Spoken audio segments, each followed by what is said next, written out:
Assalamualaikum warahmatullahi wabarakatuh. Perkenalkan, nama saya Maharani dengan NIM 210201035.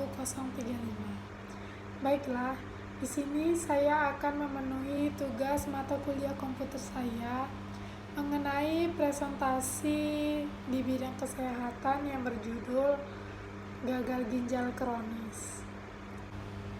Baiklah, di sini saya akan menjelaskan tentang apa itu gagal ginjal kronis. Gagal ginjal kronis merupakan gangguan fungsi renal yang progresif dan irreversibel, di mana kemampuan tubuh gagal untuk mempertahankan metabolisme dan keseimbangan cairan dan elektrolit menyebabkan uremia, retensi urea dan sampah nitrogen lain dalam darah.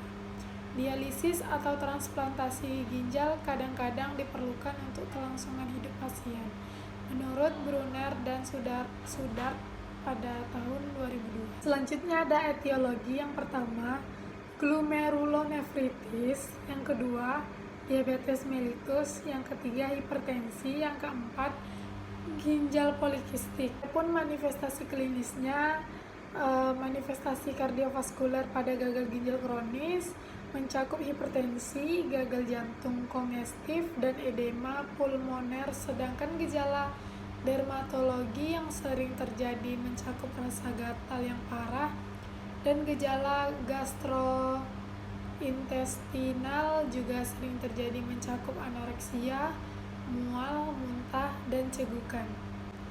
Selanjutnya ada klasifikasi gagal ginjal kronis. Yang pertama, stadium awal atau stadium pertama yaitu glomerulus filtrasi, GFR-nya normalnya besar dari 90 ml per menit. Yang kedua, ada stadium kedua, penurunan GFR-nya ringan atau 60 sampai 89 ml per menit. Selanjutnya ada stadium yang ketiga, penurunan GFR moderat atau 30 sampai 59 ml per menit. Selanjutnya ada stadium keempat, penurunan GFR parah atau 15 sampai 29 ml per menit.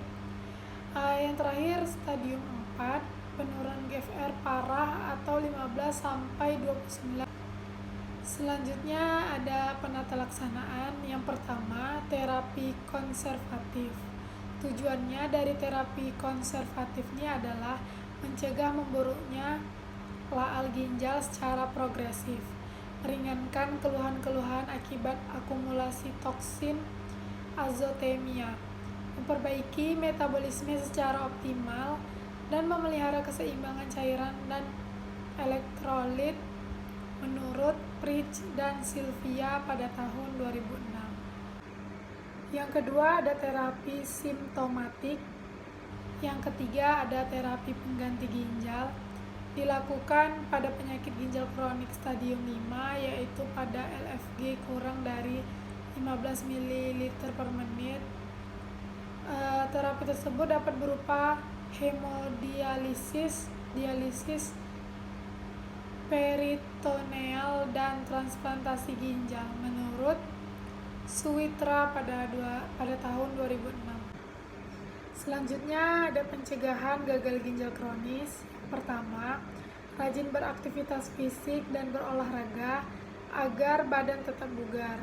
Yang kedua, menjaga kadar gula darah tetap normal.